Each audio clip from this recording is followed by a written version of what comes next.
it says, is standing on the earth and goes to the Shemayim.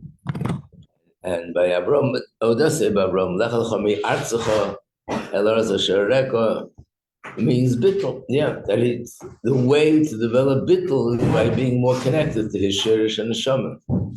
In other words, the sherish and neshama, the essence of the neshama is bittul.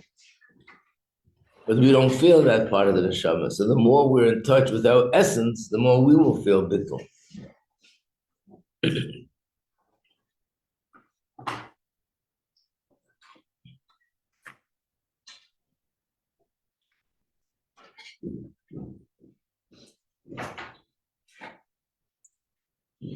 Okay, so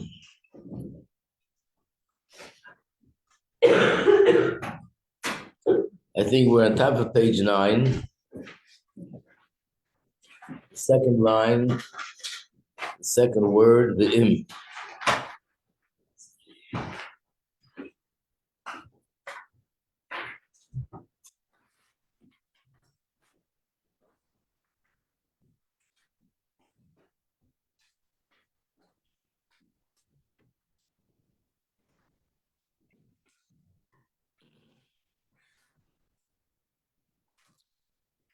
So this is before he explained if the yeshus comes as a result of some great success that the person has, whether it's in money, whether it's in power, whether it's in Torah study, there's something he can sort of answer to himself. One of that coarseness is just natural. That is just something natural in him, a certain coarseness, that he doesn't feel the connection to Hashem,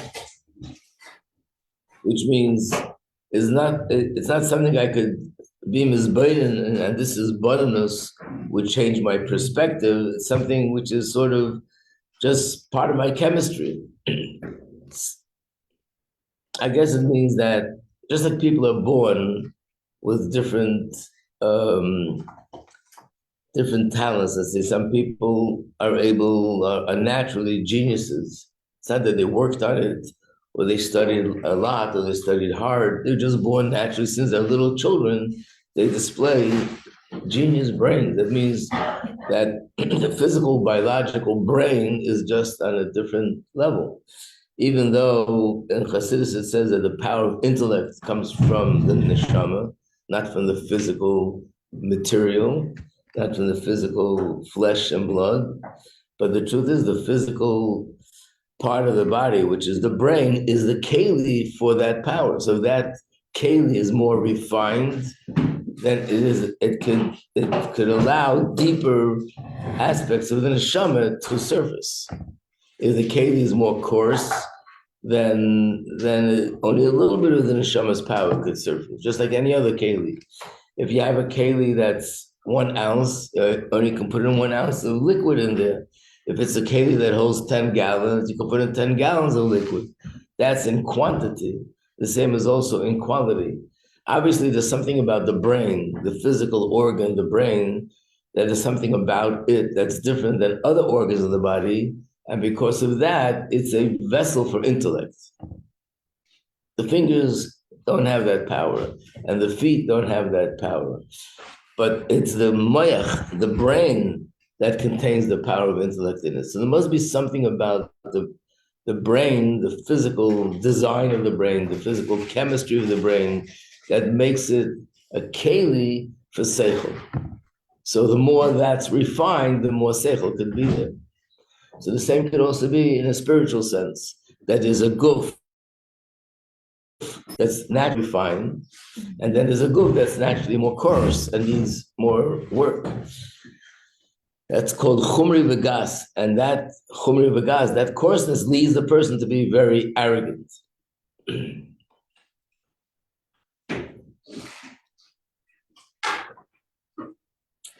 The truth is sometimes we see people that are very arrogant, but they have nothing to show for it. Some people are very arrogant, at least they have a good reason. They're very successful, they're very smart, they have a lot of money, There's some people, they have nothing, and they're also very arrogant. So where's that coming from? It's just something natural in them. In Itzarg bitushim levatish es atzmai, u'k'mayim erav mesifte b'zohar, ha'odol ha'solud bein nura mevachenle. This is found in Tanya, that it says that a log that you put it into the fire, but it's so thick that the fire doesn't catch. So what do? You have to break this log into smaller pieces of wood, thinner pieces of wood, and then it catches fire. But as long as it's one big, thick log, the fire won't catch. Gufa, and this is in the Zohar. The Zohar continues. Gufa if there's a guf that's also so coarse that the fire of the neshama doesn't catch, it just doesn't connect. The same thing, then the guf has to be sort of broken up, the salak nahira, and then the fire will catch. This is a path that we no longer follow that path, but still he brings it from what it says in the Zohar, Inyan hasigufim, shemesagev es atzmai, v'ydeza nichna chamre. In other words, he has to do something.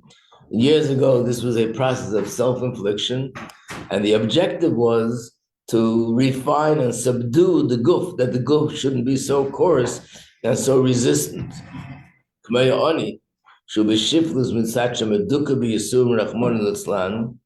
Just like a person that because of, God forbid, if he's suffering poverty, the person is broken, he's crushed from the fact that he's suffering poverty. But usually that kind of person doesn't naturally have that arrogance because he's so broken. So the same is with the guf. But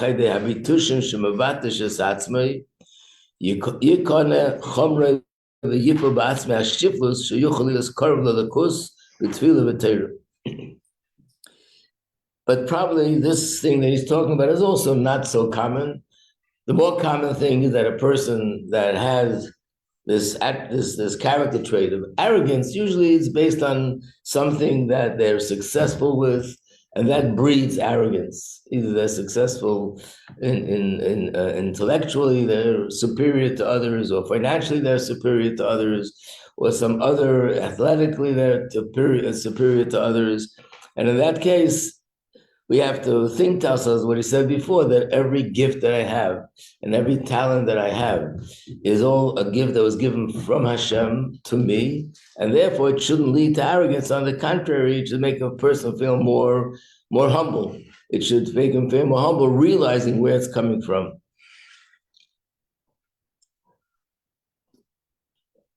So now that he finished all this, he goes back to the original pasuk in the beginning of the Maimer. In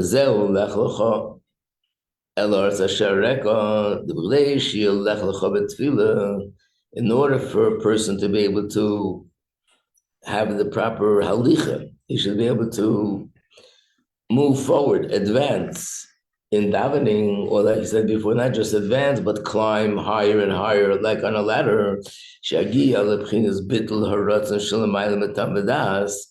And he should reach the level where he's mabatel his rotzen in a way that he puts his tam v'das on the side. This can only be if the ladder of tefillah is standing on the oretz, which is b'chinas achno v'shiflos. It says, one should not even stand to daven without this prerequisite, which is b'tech kavod reish.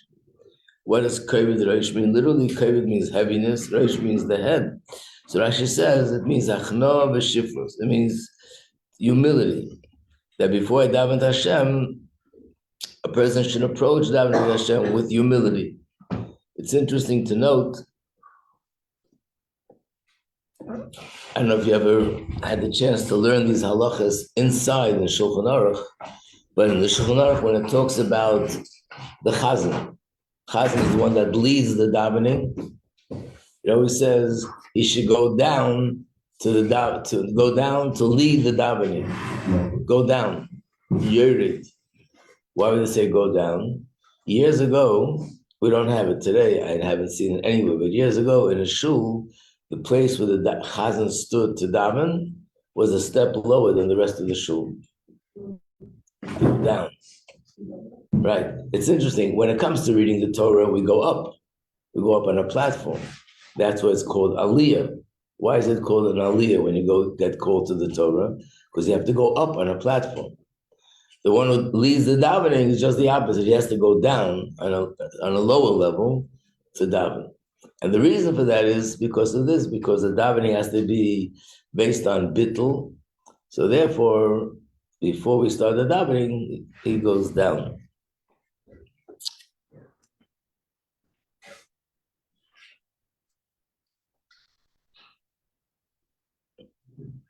So Avraham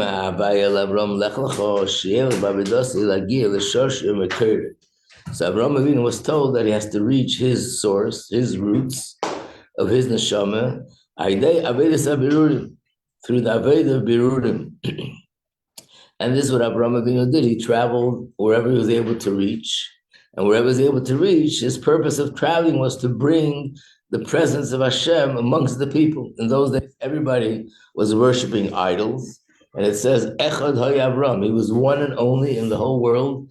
He was one against an entire world. Everybody was worshiping idols. And he traveled from place to place to place. And he inspired, according to the Rambam, tens of thousands of people. Him and Sarah together, they inspired tens of thousands of people to be connected to Hashem. That's the Avodah Sabrum. That's what he needed to elevate in those days. But in order to accomplish that, first there has to be Yitziyah Mebeis Aviv, Umeladatim in the Oretz. He has to leave the house of his father, has to leave the place of birth, and the earth, the land where he was. These are the three things that are in the pasuk. And the question was, if you remember on the Seder, the order should have been reverse order.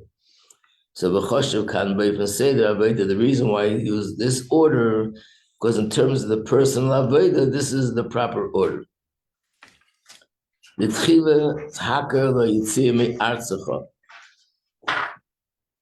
You must leave your land and go to the land that Hashem will show you.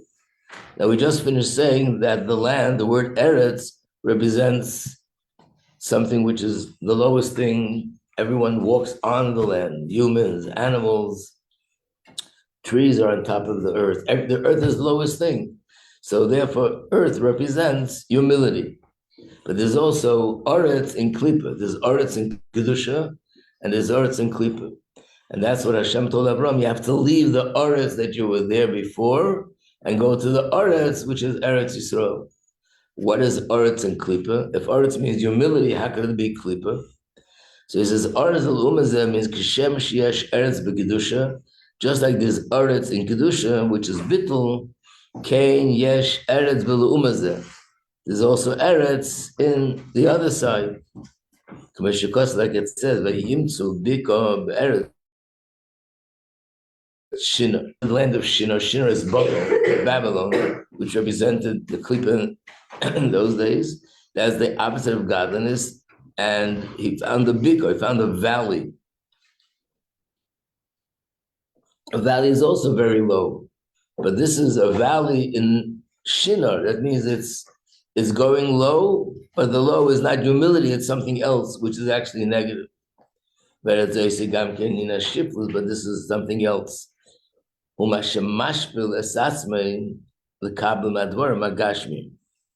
Shiflus is not bittul. Humility, the word for humility is anova. That means to be humble. The word for, which is negative here, is shiflus, which means a person sort of degrading himself. When a person doesn't live according to their standards and lowers their standards, which means a human acts like an animal. A human being that doesn't take advantage of the fact that he's human and he's superior to other creations in this world and that he has a higher purpose in this world. So that means the person is lowering themselves.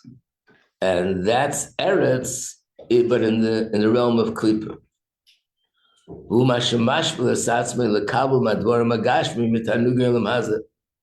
Remember, we said that the way the Eibusha set up the world is that where do we get chayas from? We get chayas from daimim and tzemeach, which is basically things that are lower than us. Daimim, things that are inanimate.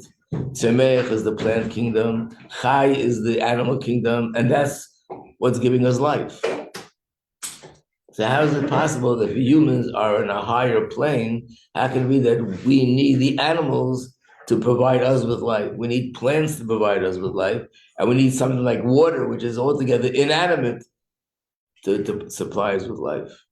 What was the answer from the first part of the Maimer? The answer was that the animals and the plants and the inanimate, the way we see it, is lower than the person. But in it, there's a nitzitz alaki, and the nitzitz alaki in it is higher than the person.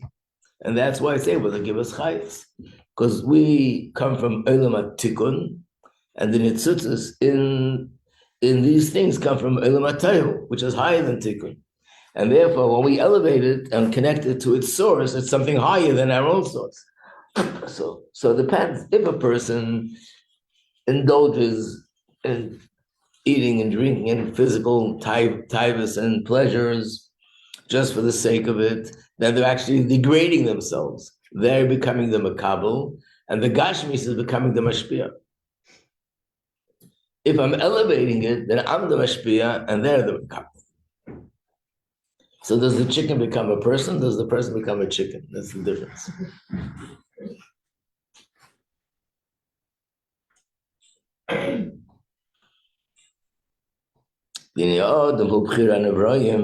A person is the most chosen. Maybe we didn't have this before. Maybe I'm confusing with another mimer that I'm teaching. What you say, like 2 mimers ago. Oh, in the other class? Okay. In this class, you said 2 mimer ago. Yeah, okay. When we learned in the first class. No, but I recently just taught this. Must have been in a different class. Yeah. It's very fresh in my mind. So I thought we taught in this class. It says that Adam is Bchira Nevrayim. Adam is the most chosen of the whole creation. The Eibusha created the world, but the crown jewel of his creation are humans. Yes, there are animals and there are plants and there's gold and silver and diamonds and gems and everything in the world, but the highest and the greatest product that Eibusha created are the humans. Bchira Nevrayim. Medaber. And the medaber is l'mayla mitzemeach mechai, higher than tzemeach, plant, and higher than chai. Ukeshemekabel mitzemeach and a bechai, if a person sets himself up, that he's receiving chayis from the things that are lower than him, harei a shiflet, means he's lowering himself, he's degrading himself. Omnam sibes hashiflus mitzadeh esnasis. The truth is, even though technically he's lowering himself, but really it comes as a result of his nasis, of Yeshus. Why? Because of his Yeshus, he can't control and rule over his emotions. In other words, at the end of the day, you said before that a person who is a Baal Gaiva is also a Baal Taiva, which means because of his arrogance, he can't control his emotions, he can't control his impulses, and therefore he's drawn to things that are just pleasurable and without discrimination. So therefore, what he's saying is, it looks like basically he's degrading himself, but it's really a result of the opposite of gaiva, of arrogance. And because of that, he's not in control of himself, and therefore all these things draw him down to them. So it's tzarach li zahiluk mi artzacha ha'aretz l'umazeh.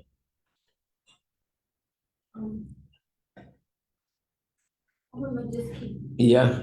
That's why we say that we are not actually supposed to eat animals, like because animals became only after Noach, because we had a very big tava. Well, we do eat meat, but that's why it says that when a person eats anything that's really pleasurable, which is okay, but it has to be done with caution, which means that I'm not going to be the makabel and the meat is going to be mashpia, but I should be the mashpia and the meat will be makabel. What does that mean? What? What does that mean? It means if the eating has no teichen, it's just tainug and taiva, that means the meat has become my mashpia, and I'm a kabel from the meat. If I'm mila the nitzutz that's in the meat, then I'm the mashpia, and the meat is being a makabel for me. Yeah, and if I say bracha and I say I eat it. Right, if I make the bracha before and the bracha after and have the kavanah to be mila, then it's the other way. What's the mitzvah? What nitzutz? The spark.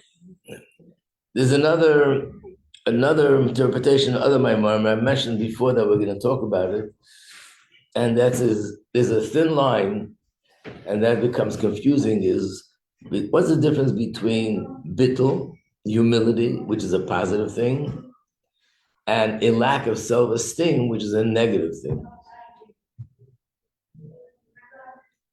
In other words, even according to Torah, that focuses so much on humility, what's lack of self-esteem? Bitachon atzmi. Oh. Is that the right word? Yeah, okay. Even No face. what? No face. No, Face. not faith. No confidence in myself. Yeah. A person has no confidence that going to do a job, and no confidence that they're going to succeed, and they feel because of that. There are people sometimes that actually are very talented, but because of some reason or other, they have the lack of self-esteem. Therefore, they're not motivated to do things. They're afraid to do things. They're afraid to go ahead and do things. And that's a negative thing. But it's not only negative according to psychology, it's negative according to Torah. A person has to have a certain sense of strength, and I can go forward, and I can accomplish, and that otherwise I can't succeed in this world. You need to be aware that everything that we have is from Hashem, Oh, not me. Okay, so that's where the difference is. Again, I want to say this briefly. When it comes closer to Pesach, we'll learn more about it. One of the things that we learn about in Chassidus on Pesach is, I think most of you probably know, what does chametz represent? Ego. Arrogance. Arrogance. Why? Because the difference between chametz and matzah is it's the same ingredients. Chametz is flour and matzah is flour. Chametz has water and matzah has water. The only difference is, in the case of chametz, the dough rises. In the case of chametz, it doesn't rise. So the key difference between chametz and matzah is the rising. And rising represents arrogance, feeling proud and arrogant. So the question is, if that's the reason why you're not allowed to eat chametz, why are you allowed to eat it all year round? It should be not kosher a whole year. If this is something which sort of stimulates arrogance in a person. And there is times that it's allowed, and there is times. Oh, so that's the the truth is, like I said, we'll go into more detail. But the truth is, if you look at it on the surface, it's in a sense shocking. There's no isur that's so chamur, so severe like chametz. Chametz is, you're not even allowed to have pleasure from chametz. You're not allowed to even have it in the house.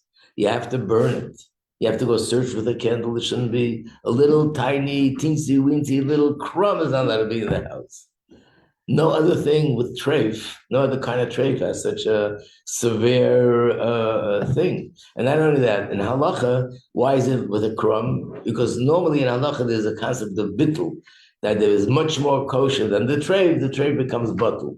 Batul b'shishim, batul b'roiv. But chametz, even a little drop doesn't become batul. So it's more than anything else. And yet it's only usher for 8 days a year. The whole year it's mutter. Not only mutter, we do mitzvahs with it. We eat challah on Shabbos. And there are certain korbanos, certain sacrifices in the Beis HaMikdash that you're mechuyev to bring only chametz. So how could it be the same chametz that 8 days Pesach is trade because it represents arrogance, and there are other times in the year that it's perfectly kosher and it's actually a mitzvah? So the answer is, we see from this, there's a chametz that's a positive chametz, and there's a chametz that's a negative chametz. Of course, there are more details to understand, but it means this feeling of rising, feeling proud, feeling uplifted could be a positive thing, and it could also be a negative thing. It depends how. So I guess when we talk about arrogance and pride as a negative thing, that's when Hashem is absent in the picture. It's all about me. It's ego. I'm great and I'm amazing and I'm better than everybody else. And I attribute and give credit to all my successes, everything. It's all about me because I'm superior to other people. And if you feel that way, then it means you're going to be looking down at other people. You look at someone, you say, I'm superior to them. And that's the way you treat them. But when a person believes in Hashem and recognize everything comes from Hashem, not only they don't feel weak, they feel stronger than anyone else because I have strength that Hashem is giving me, and His strength is unlimited. And therefore, if He told me to do A, B, or C, and He's giving me the strength, I will succeed. Whether it's Gashmis or Ruchnis, Hashem wants me to go out and provide for my family and go to work and I'm not going to be intimidated because I have to go on an interview. I'm going with Hashem's koyach, so I'm not afraid of anything. So, on the contrary, if you are feeling uplifted because of your connection to Hashem, number one, you're not going to feel weak. You'll feel stronger than your own. And because if a person is arrogant because of their own greatness, how arrogant will they be? You can measure arrogance according to their greatness. If I have $500,000 in the bank, I'll be arrogant like this. I have $500 million in the bank, then I'll be arrogant like that. Depends how much success I have. But if my strength and my uplifted feeling and feeling of confidence comes, Hashem was with me, it's unlimited. Hashem's power is unlimited. And that's the way we have to feel. So the feeling of chametz, which we refer to as a positive chametz, that means that sometimes oretz could be negative. When a person feels like oretz, meaning not humble, but a low self-esteem, that's also oretz of klipa. It's another form of oretz of klipa, where I feel I'm nothing and I'm worthless and I'll never get anywhere in life and I can't accomplish anything. And people think this about me, all these thoughts that make a person look down at himself, that's oretz of klipa. Oretz of kedusha is humility. And humility is not that kind of feeling. Humility is that the person who feels connected to Hashem, and therefore, on the contrary, they're motivated to do things, to accomplish, and they have confidence that they're going to accomplish. It's just that they don't give themselves, they give the credit to the one who gave them all the koyches. Shiflus or shiflus? What does it mean, shiflus? No, like how do you say it? Shiflus. What is it? Shiflus? To be down. To be down, yeah, low, down, degraded. Like shiflus, you know. Are we allowed to feel like proud that we're Jewish? Like it's also kind of like Yava because we're born Jewish. It's not like something in my. So let me answer. I started to say something and I couldn't remember. What did I want? I wanted to finish. I didn't finish. There's another difference between self-esteem and gaiva, arrogance. The difference. How do I know what I feel? Let's say I feel good about myself. I'm happy. I'm uplifted. I'm inspired. I'm ready to conquer the world. And I say to myself, "Wait a second. Is this gaiva, or is this some good, healthy self-esteem?" If you see a green light shining, that means it's healthy self-esteem. If you see a red light shining, that'll be easy. Then you know it's gaiva. But we don't have such lights. So how do we know? It's the way you think. If you think but sometimes it's not about thing. I just feel good. I feel uplifted. Should I say to myself, hey, calm down, take it easy. You're getting a little bit too high for yourself. Maybe if you feel grateful to Hashem or you feel grateful to you. No, that's what the Gemara is saying. But sometimes you have to process to know exactly what I'm feeling is uplifted. I'm feeling good. I'm feeling great. But there got to be. I'm asking: is there something black and white that I can sort of see right away? If what? The outcome of you feeling good. What do you do? That's one example, but there's a specific outcome that I'm aiming at. And until you get the answer that I want you to say, it's not going to be good enough. If you do like this, do you say? Never go like this? Or No, I know what you're saying. I'll give you a simpler test. A simpler test is how I treat others. If it's arrogance, that I look down at other people, I don't respect other people, and I'll be dismissive of other people. That's an arrogant person. A person who is not arrogant, just has a healthy self-esteem, and it's because of, I feel, I'm connected to Hashem, that would not make me look down at people. On the contrary, I'll see the good in people. I want to help people. I'll respect other people because it's not about me being superior. So that's a very black and white simon. And that goes back to the question about feeling proud that I'm a Jew. We have times, the place in davening, we say, Ata v'chartanu, thank you, Hashem, that you chose us and you gave us the Torah and that I have a Jewish neshama. All these things, it's not about putting anyone else down. It's about me feeling good and proud that I'm connected to Hashem. Because a Jew, especially a Jew who observes Torah mitzvahs, cannot feel good about himself unless he feels the value in being Jewish. Why? First of all, you're doing everything different than most people.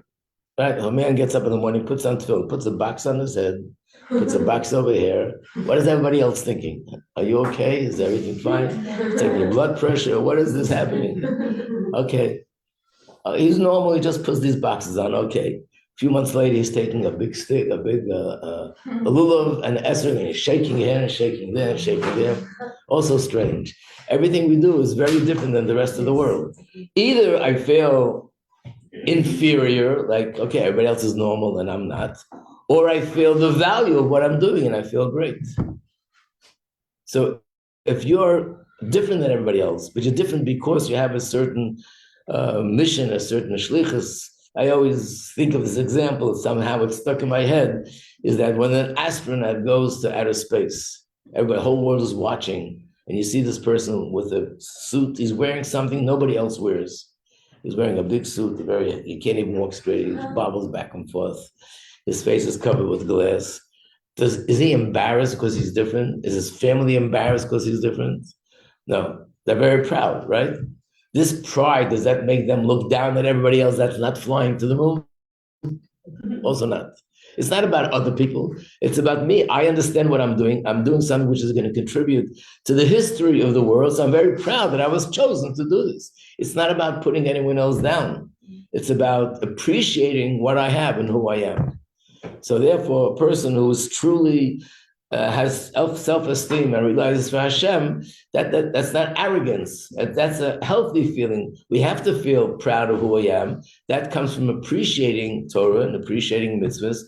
And also, besides the fact, even someone who's not observing Torah mitzvah, look around the world today and you see unbelievable love, that everyone loves the Jewish people so much that it's almost choking, right? You see what's happening. Everyone's coming out against Israel. You have to fight with them. They should condemn Hamas.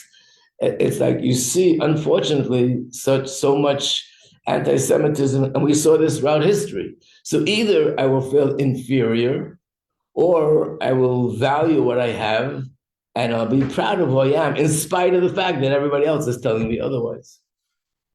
So feeling proud is about me appreciating what I have. It's not about the way I look at another person. That's arrogance. Arrogance will usually bring a person to look down and disrespect and dismiss other people and their needs.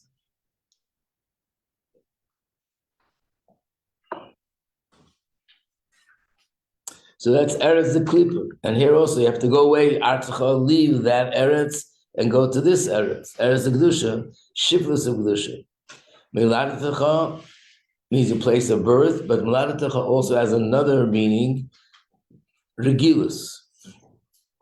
Regilus means habits. There's certain things that people do because they have this negative disposition, and certain things people do just because it's a habit. And they got into the habit of doing something, and habits are very difficult to change. The Kolin Yonah B'Torah Mitzvahs Midas Tevis L'Yu outside the Herkel. Then there's a higher level. Not only I should get rid of the negative habits, but even the positive habits. I should do good things not out of habit, but I should do it because I have a feeling, and that I work on it to accomplish this. But it's not something which is just a routine, habitual thing. A person davens every day. It's just a habit. You pick the siddur, you do the davening, put on the tefillin, you go to work, it's something which you're just following a routine, or that you have a feeling for what you do. When Beis Avicha, in Tikkun HaMoichen, we know that in Tanya and Kabbalah, the Avicha, Ava Ein, is Chochma and Bina. And that means, so in other words, one of them refers to action. That's Me'ladatacha. One of them refers to Midas. And one of them refers to Meichen. So the first one is Eres, they need a bittul. The second one is Midas. The person should refine their Midas through Avodah. And the third one is to dedicate my Seichel to Torah mitzvahs to the way Hashem wants. That is the completion of the Maimer. These are the three things that it's talking about Avram, and that we can all apply this to ourselves. Before we go on to the next Maimer, we'll do a review with the questions in the back. We'll do that. Then we'll start a new Maimer. Okay. Hatzlach, everybody. How was Friday night meal? Yeah. Good. Yeah. The speaker, she was amazing. Yeah. And how was the meal before the speaker? The girls with themselves? Had a good time? Yeah. Very fun. That's awesome. Yeah, very fun. Okay.